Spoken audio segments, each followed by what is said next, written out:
2017 F1 season is a go. Formula One begins this weekend down under. With winter testing over, most teams now head into Albert Park, with the feeling that this year will be a better season than last year. Wheel-to-wheel racing is expected to add more excitement to the spectacle, while new regulations and new developments ensure that lap times will be quicker. In Barcelona, Ferrari went about setting the fastest lap time during testing. With Kimi Raikkonen at the wheel, the SF70H notched a 1:18.864 seconds lap around Catalunya. This was considerably faster than the pole lap in last year's Spanish GP, -3.3 seconds. Mercedes claimed second with a time of 1:19.310 seconds, while a vastly improved Williams F1 was in third place with a time of 1:19.420 seconds. Bull and Toro Rosso rounded up the top five.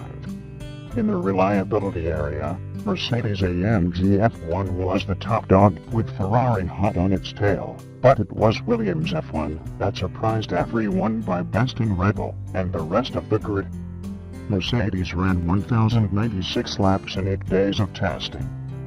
This is roughly about 16 race distances, which was far ahead than any of its rivals can muster.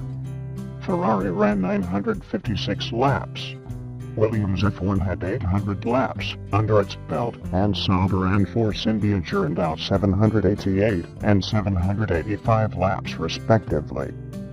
After all the tests have been done, a battle of press releases has begun, with both Mercedes and Ferrari claiming that the other is bound to win the championship come Abu Dhabi. Sebastian Vettel and Lewis Hamilton were vocal in giving praise in their assessment of their rivals' performance. Sophomore team Haas F1 made the most improvements during the preseason. The American team showed no signs of the second-year syndrome, and went about establishing themselves as a force in the midfield. McLaren, for its part, still has not gotten rid of the previous year's gremlins, and are still struggling with both pace and reliability. If in Melbourne they overcome all their troubles, with a new SPEC engine from Honda making its way to Melbourne, the McLaren resurgence will be considered a modern-day miracle.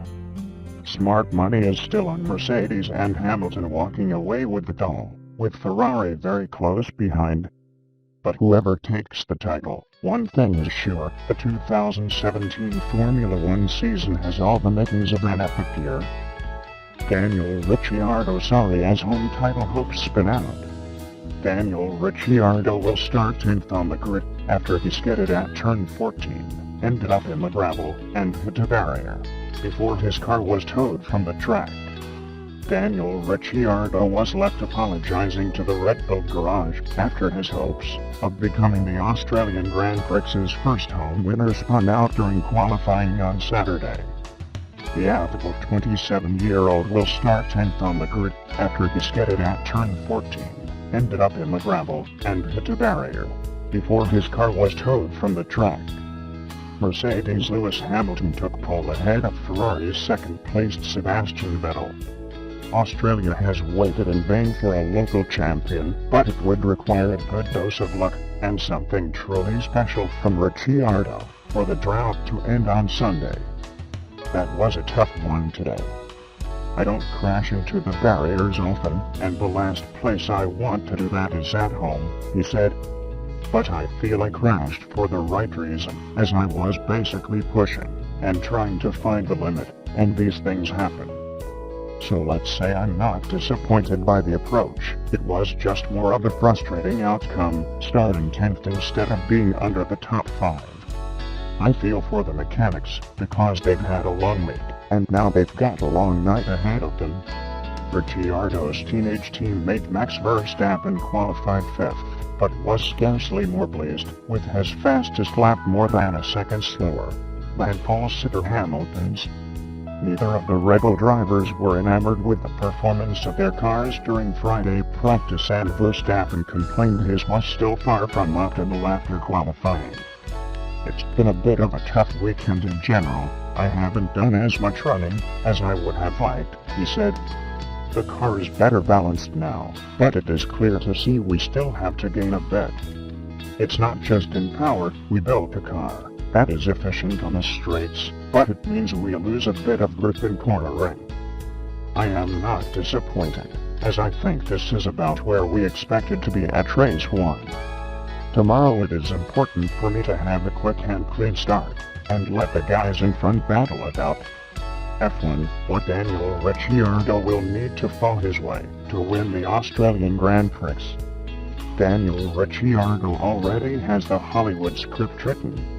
This is how he plans to win Sunday's Australian Grand Prix, despite a qualifying crash that leaves him to start from 10th place. Or is it 15th place?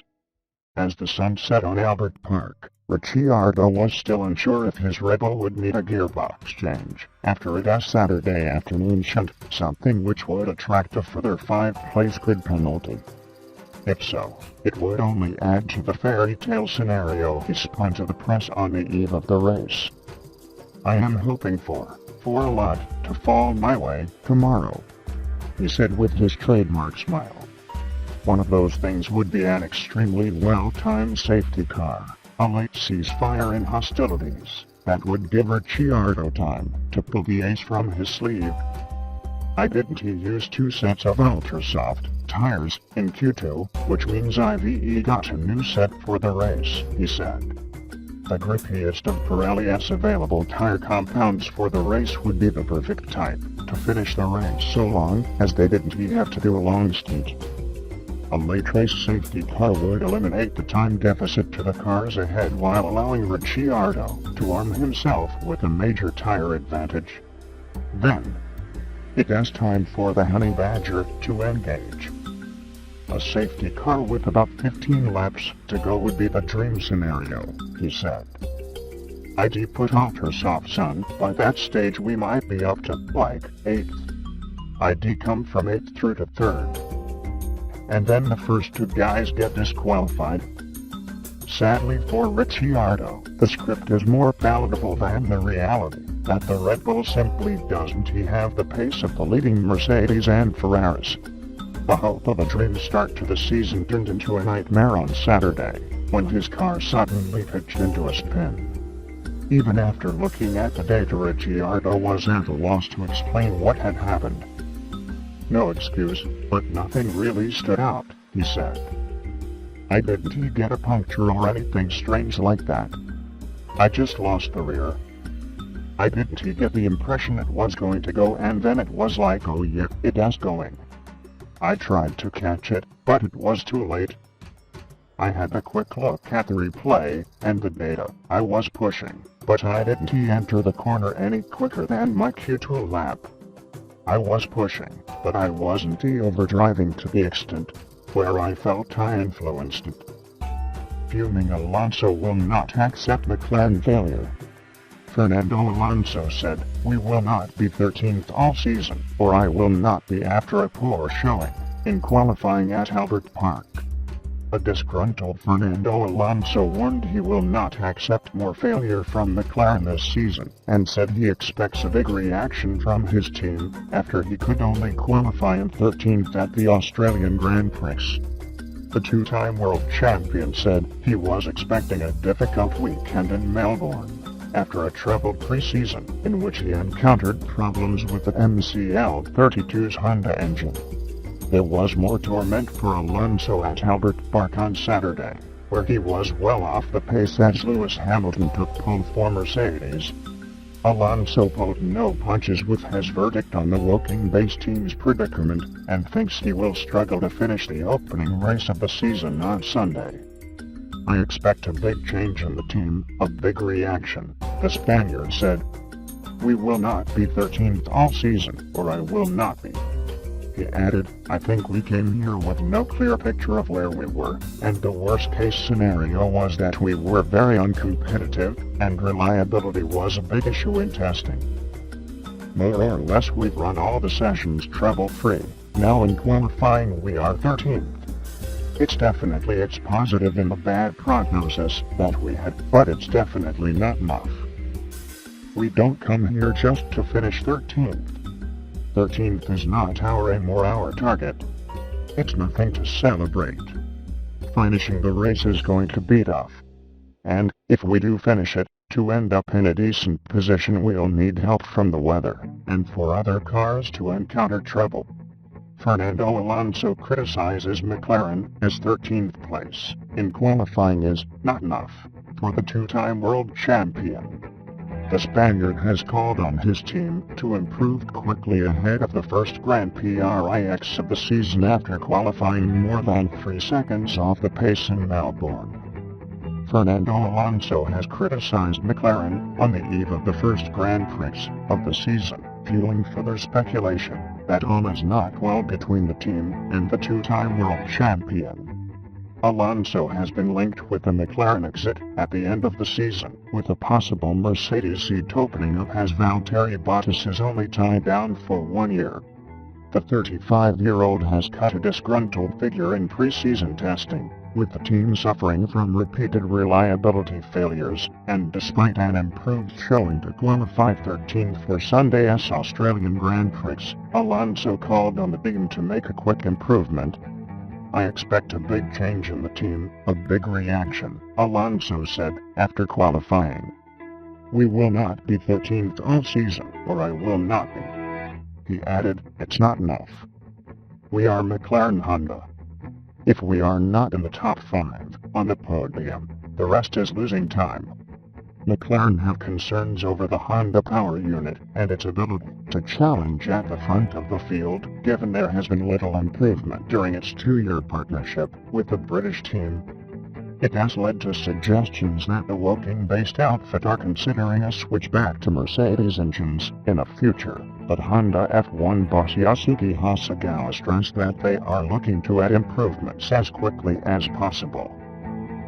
After the winter test we are having strong pressure from the team and the driver, but we try to keep improving, Hasegawa said. We didn't do a great job, so we need to do that. I cannot guarantee when we will get more power, but as soon as possible we try to introduce a new specification for that. After finishing 6th in last season's Constructors' Championship, McLaren went into 2017 with high hopes, but they soon diminished with the issues in preseason and a serious gulf between them and the leading Mercedes. Alonso was 3.237 seconds slower than Lewis Hamilton's pole position time, while his new teammate, Stoffel Vandoorne, could only manage 18th position, a further 1.433 seconds slower. Fernando Alonso, McLaren Honda driver expects big reaction from team. Fernando Alonso has made it clear he expects a quick response from his McLaren Honda team after their poor start to the season. The two-time world champion had hoped to be challenging at the front this term, but he qualified 13th for the season-opening Australian Grand Prix. That followed a preseason in which the team's Honda engine was both unreliable and uncompetitive. I expect a big change in the team, a big reaction, the Spaniard, 35, said. We will not be 13th all season, or I will not be. He said the weekend was progress, after a tough winter, but added, it's not enough. We are McLaren Honda. If we are not in the top 5 on the podium, the rest is losing time. McLaren have had 2 difficult seasons since the start of their relationship with Honda in 2015. But the partnership expected a big step forward this year, after finishing 6th in the Constructors' Championship last season. However, the engine had to be changed several times in pre-season testing. It has run more reliably in Australia this weekend, but it still has a vibration problem that needs managing and is affecting performance, and a significant overall shortfall to the other engines. Honda F1 boss Yasuki Hasegawa said, after the winter test we are having strong pressure from the team and the driver, but we try to keep improving. We didn't do a great job, so we need to do that. I cannot guarantee when we will get more power, but as soon as possible we try to introduce a new specification for that. McLaren have approached Mercedes about using their engines in the future despite having a multi-year contract with Honda, as previously revealed by BBC Sport. McLaren Racing Director Eric Boullier said, "I am not going to comment on these kind of discussions. It is a private discussion we have with Honda to recover, considering all options. We are responsible for McLaren and Hossegau is responsible for Honda. As partners we try to help each other and support each other, because the key secret is to be as integrated as possible."